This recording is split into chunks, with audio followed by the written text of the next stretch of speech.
اما بعد، گزشتہ کل بتایا تھا کہ ہمیں اپنے بیوی بچوں کے اور اسی طریقے سے جن لوگوں کا نفقہ، جن لوگوں کا کھانا پینا ہمارے ذمہ لازم اور ضروری ہے، مثلا ماں ہو باپ ہو، ان کے اوپر پیسہ خرچ کرنا یہ صدقہ کرنے سے زیادہ ثواب ملتا ہے، اور ہمیں اس کو خوش دلی کے ساتھ اور خوشی کے ساتھ اس پیسے کو خرچ کرنا چاہیے، اور خرچ کرتے وقت یہ نیت کرنی چاہیے کہ اللہ تبارک و تعالیٰ نے ان کی ذمہ داری ہمارے اوپر سپرد کی ہے، اس وجہ سے یہ پیسے ہم خرچ کر رہے ہیں۔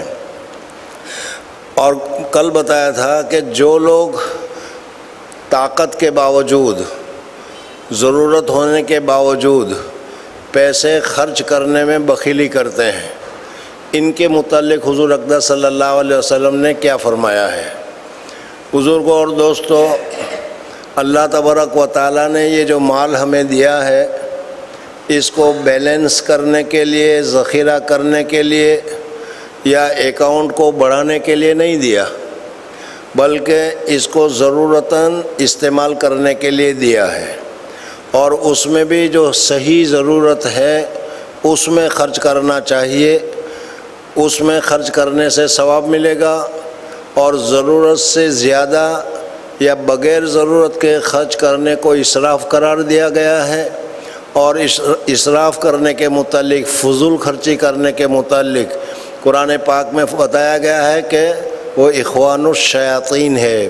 جو لوگ فضول خرچی کرتے ہیں، قرآن کہتا ہے کہ وہ شیاطین کے بھائی ہیں۔ اس وجہ سے یہ مال، یہ بھی اللہ تبارک و تعالیٰ کی ایک نعمت ہے، اس نعمت کو صحیح جگہ پر صحیح طریقے سے خرچ کرنا چاہیے۔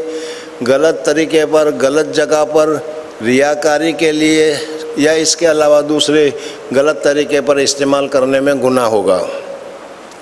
بہرحال اس وقت جو حدیث آپ حضرات کے سامنے آ رہی ہے،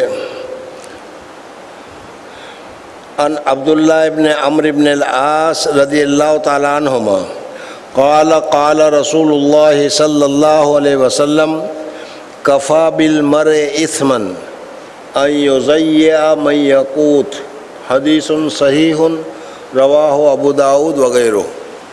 حضور اقدس صلی اللہ علیہ وسلم نے فرمایا، آدمی کے گنہگار ہونے کے لیے کافی ہے کہ جن لوگوں کی رزق، جن لوگوں کی ذمہ داری، جن لوگوں کا خرچ اس کے اوپر ضروری ہے، اس میں اس خرچ کے ادائیگی میں وہ تنگی کرتا ہے۔ اس وجہ سے جن لوگوں کا خرچ ہمارے ذمہ ہے ان کو خوش دلی کے ساتھ ادا کرنا چاہیے۔ اگر ہم نے اس میں کٹوتی کی، کمی کی یا نہیں دیا تو ہمارے لیے گنہگار ہونے کے لیے کافی ہے۔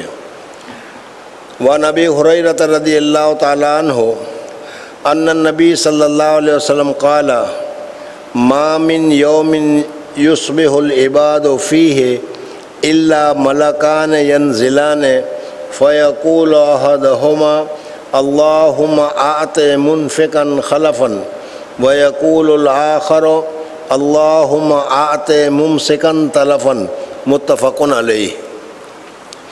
حضرت ابو ہریرہ رضی اللہ تعالیٰ عنہ فرماتے ہیں کہ کبھی کبھی کوئی دن ایسا نہیں ہوتا، ما من یوم یصبح العباد، جب بھی کوئی صبح کا وقت ہوتا ہے، یعنی انسان صبح کرتا ہے، تو اس وقت میں ملکان، دو فرشتے اللہ تبارک و تعالیٰ نازل فرماتے ہیں۔ فیقول احدہما، اور وہ فرشتے دعا کرتے ہیں، ایک تو کہتا ہے اللہم آت منفقا خلفا، یا اللہ جس آدمی نے یہ پیسے خرچ کیے ہیں، پیسے اس کے پاس سے چلے گئے، ختم ہو گئے، تو اس کا نائب، اس کا بدلہ اس کو عطا کر۔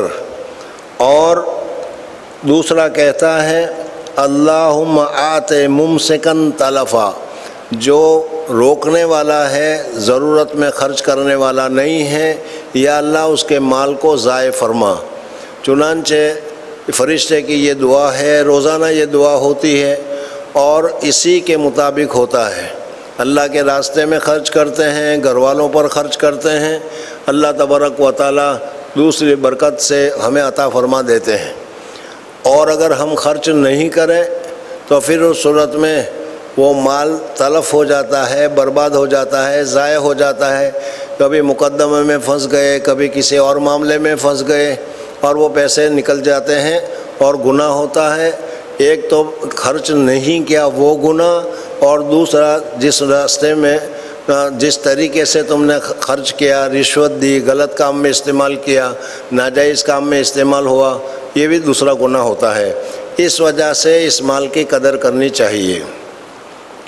یہاں پر ایک بات اور بھی ملحوظ رکھنی چاہیے، یاد رکھنی چاہیے، اس وجہ سے کہ ہم ظاہری الفاظ کو لے لیتے ہیں کہ بھائی خرچ کرنا چاہیے، بچے سن رہے ہوں گے وہ بھی کہیں گے کہ دیکھو ابا جان یہ کہا کہ ہمارے لیے خرچ کرنا چاہیے، بیوی بھی کہے گی کہ دیکھو تم تقریر میں سن کر آئے کہ بیوی پر خرچ کرنا چاہیے، اگر خرچ نہیں کرو گے تو گناہ گار ہوں گے۔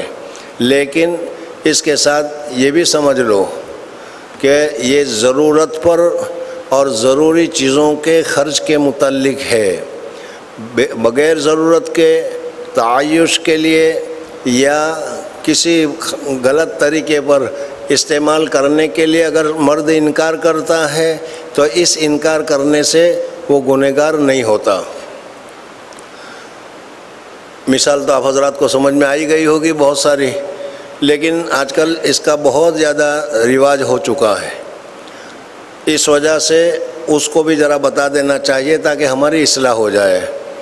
ہمیں اچھی طریقے سے یاد ہے کہ جس وقت ہماری شادی ہوئی تھی اس وقت شادی کے کپڑے خریدنے کے لیے نوساری گئے تھے، نوساری سے خرید کر لائے تھے، اور آج ہمارے یہاں یہ دستور ہے کہ اگر شادی کے لیے شاپنگ کرنی ہے تو بمبئی، احمد آباد غریب لوگ، اور جو پیسے والے ہیں وہ دبئی کے لیے جایا کرتے ہیں۔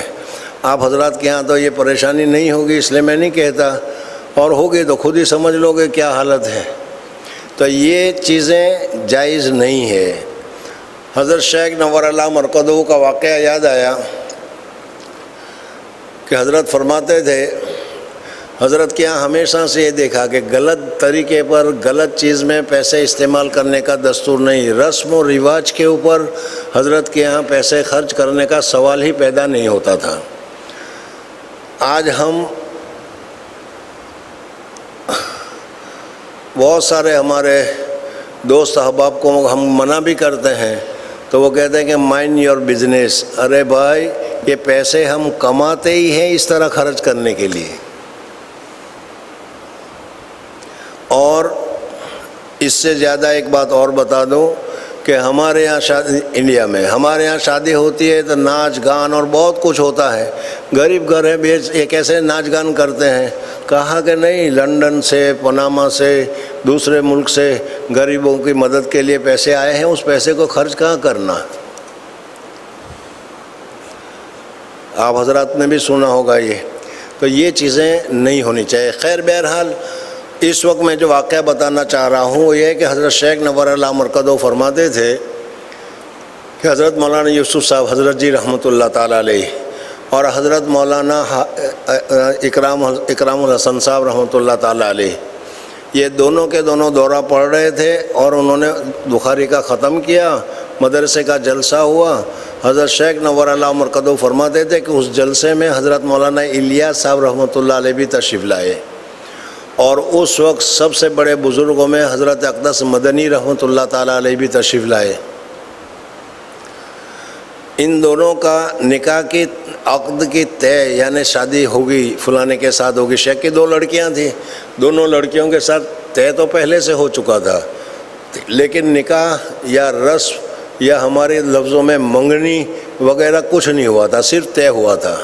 آج کل تو ہمارے یہاں بہت ساری چیزوں میں پیسے ضائع کیے جاتے ہیں۔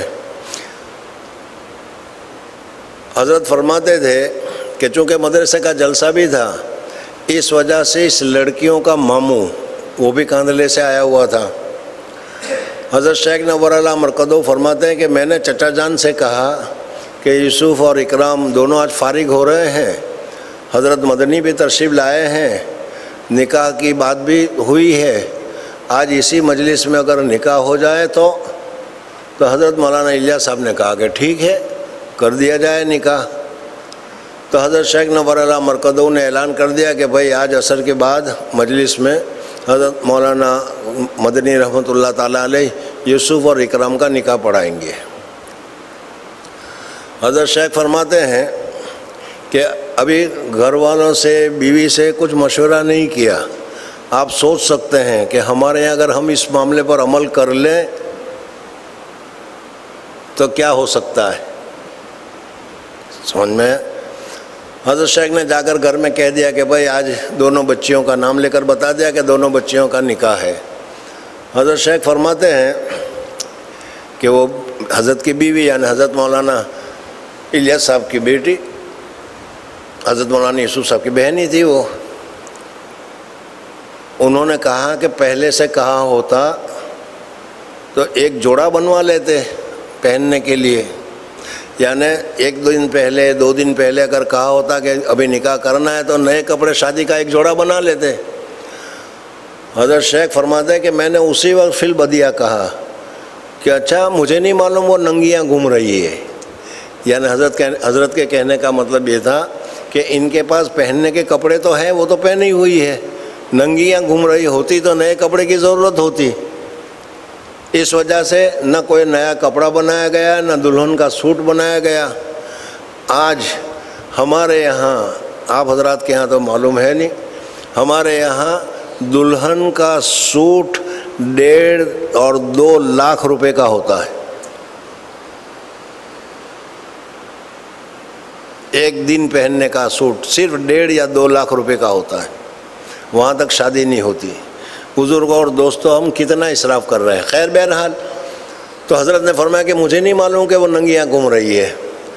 حضرت فرماتے تھے کہ لڑکیوں کا ماموں یعنی سالہ جس کو ہم کہتے ہیں کانلے سے وہ بھی آئے ہوئے تھے. اس نے جب سنا کہ لڑکیوں کا نکاح ہے تو بڑے غصے میں آ گئے. وہ رشتہ دار ہے اور آپ تو جانتے ہیں کہ رشتہ داروں کے موقع پر ایسے رشتہ داروں سے مشورہ لیا جاتا ہے، باتیں کی جاتی ہے، سب کچھ کیا جاتا ہے اور یہاں تک کچھ ہوا نہیں.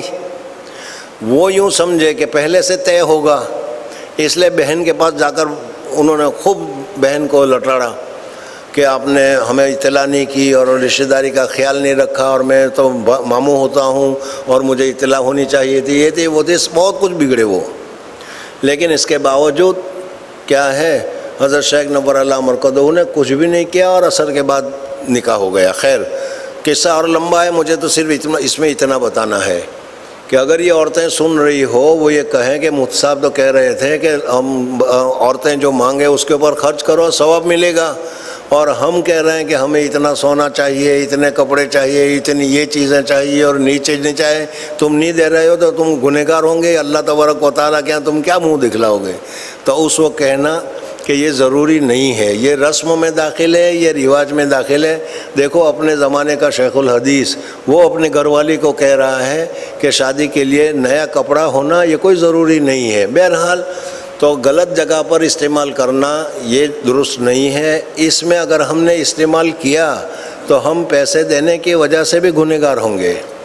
آج تو عامتاً ان لوگوں کی فرمائش جو ہوتی ہے وہ انہی کی چیزوں کی ہوتی ہے جو شرعاً ناجائز ہے، اور ہم بہت خوشی سے اعلیٰ طریقے پر اس کو پورا کر دیتے ہیں کہ بیوی ناراض نہیں ہونی چاہیے.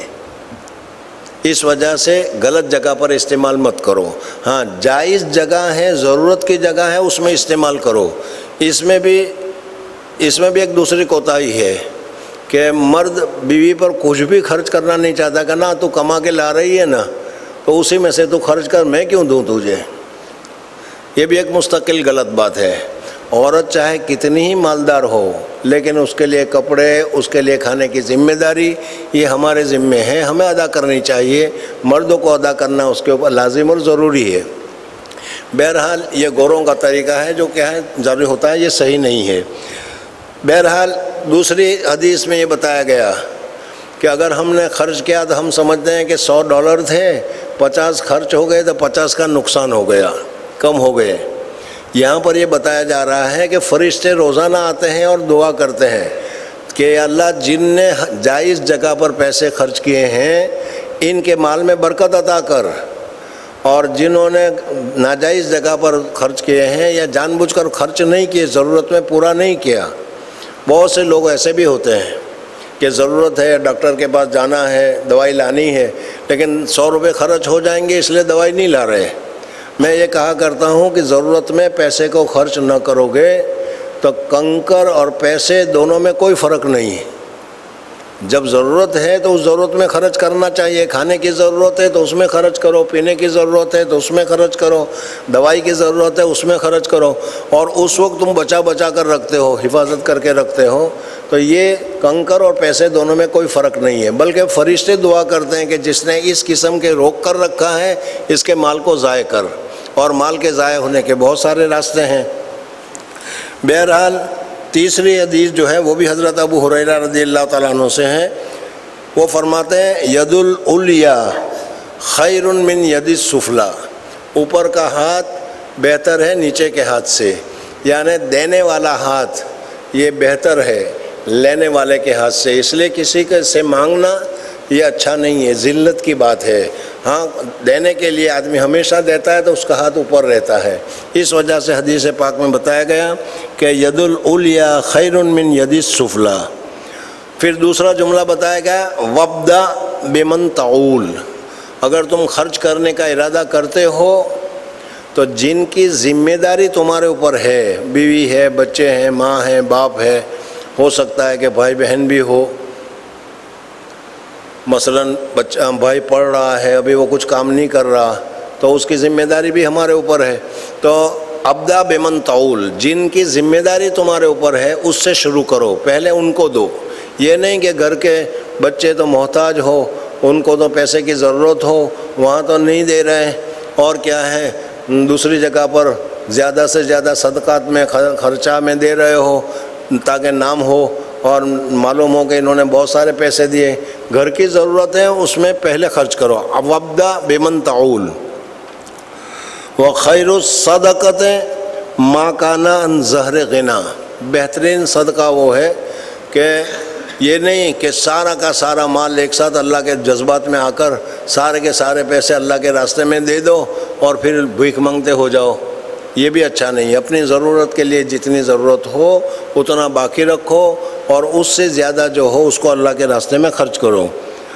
تیسری نصیحت حضور اقدس صلی اللہ علیہ وسلم نے فرمائی وَمَن يَسْتَعْفِفْ يُعِفَّهُ اللَّهُ. جو عفت اختیار کرے گا، یعنی اگر طے کر لے گا کہ مجھے مانگنا نہیں ہے، اللہ تبارک و تعالیٰ اس کو عفت عطا کرے گا. مانگنے کی محتاجی کی، مانگنے کی ذلت سے اللہ تبارک و تعالیٰ اس کو بچائے گا.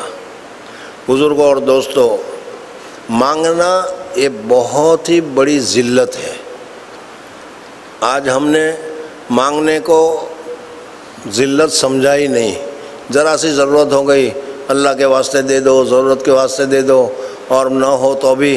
بلکہ میں نے تو صرف مسلمانوں میں ہی دیکھا، غیر مسلموں میں نے ابھی تک نہیں دیکھا کہ مسلمانوں ہی میں مانگنے والے مستقلاً جمع ہوتے ہیں اور وہ مانگتے ہی رہتے ہیں. ان کا پورا دن بھر کا کام ہی صرف مانگنا ہوتا ہے، بھکاری بنے ہوئے ہیں. اگر کوئی آدمی یہ طے کرے کہ مجھے بھکاری نہیں بننا ہے تو اللہ تبارک و تعالیٰ اس کو عفت عطا کرے گا، بھیک مانگنے کی اس کو نوبت آئے گی ہی نہیں. صفحات من صبر العلماء نامی ایک کتاب ہے. اس میں علامہ طبری رحمۃ اللہ علیہ وغیرہ کا قصہ ذکر کیا ہے کہ یہ 3 آدمی تھے. اس زمانے میں مدرسہ نہیں تھا، اس وجہ سے جہاں جاتے تھے اپنا کھانا اپنا پینا ہوتا تھا. ان کو پہلے سے معلوم ہوتا تھا کہ فلانی جگہ پر ایک محدث ہے، اس کے پاس 100 حدیثیں ہیں اور اس 100 حدیثوں کو حاصل کرنے میں 2 دن لگیں گے، 50 دن لگیں گے، 1 مہینہ لگے گا، 2 مہینہ لگے گا، جو بھی. تو اتنا انتظام کر کے جاتے تھے اور وہ حدیثوں کو حاصل کیا کرتے تھے. یہ تینوں گئے حدیث کو حاصل کرنے کے لیے، پڑھنے کے لیے، اور انہوں نے سمجھا کہ مہینہ بھر میں کام ہو جائے گا. لیکن کوئی ایسی حالت ہو گئی کہ جس کی وجہ سے ان کو 2-3 مہینے وہاں گزر گئے. پیسے لے گئے تھے، وہ سارے پیسے ختم ہو گئے. اب بھوکے رہنے کی نوبت آنی شروع ہوئی۔ یہ حضرات جو ہیں بھوکا رہنا پسند کرتے ہیں لیکن کسی سے مانگنا پسند نہیں کرتے، یہ ہے وہ عفت۔ آج ہم تو ذرا سی ضرورت پیش آ جائے تو کہا بھائی اللہ کے واسطے دے دو، یہ بہت بری چیز ہے۔ حدیث پاک میں بغیر ضرورت کے مانگنے پر قیامت میں چہرے پر داغ ہوں گے وغیرہ کی تفصیلیں بھی بتائی ہے۔ خیر بہرحال یہ تینوں آدمی بھوکے رہنے لگے۔ اب ظاہر بات ہے کہ انسانی بدن کتنی بھوک کو برداشت کرے گا۔ اب زیادہ بھوکے ہو گئے تو اب انہوں نے آپس میں بیٹھ کر مشورہ کیا کہ دیکھو اب ہمارے پاس کھانے کو کوئی چیز نہیں ہے، اتنے دن کی ہمیں فاقہ کشی ہو گئی ہے، بھوک مرا آ گیا ہے، اب ہم اس درجے پر پہنچ گئے ہیں کہ کسی سے مانگنا چاہیں تو مانگے۔ اس وجہ سے مانگنا چاہیے بھائی، اب تو مانگے بغیر چھٹکا نہیں، ورنہ تو بھوکے مر جائیں گے، اور بھوکے مر جائیں گے تو پھر خودکشی کا گناہ ہوگا۔ یہ بھی ایک دوسرا مسئلہ ہے، آج کل بھوک ہڑتال چلتی ہے اور بھوک ہڑتال میں آدمی مر جاتا ہے، تو یہ بھوک ہڑتال میں جو مرتا ہے وہ خودکشی کا آتم ہتیا کا گناہ لگتا ہے اس کو۔ تو اس وجہ سے انہوں نے کہا کہ بھائی مانگنا چاہیے۔ اب تینوں بڑے آدمی شرم آئے مانگنے کی، تو بھائی مانگے کون؟ تو کہا قرآن اندازی کرو۔ قرآن اندازی کا نام آیا تو اس میں علامہ طبری رحمۃ اللہ تعالیٰ علیہ کے نام نکلا کہ بھائی یہ مانگیں گے۔ وہ کہتا ہے مجھے تو بہت بھاری لگا مانگنا، زندگی میں کبھی مانگا نہ ہو اس کو مانگنا بڑا بھاری لگتا ہے، اور جس کی عادت ہو اسے تو کوئی فکر ہی نہیں ہوتی۔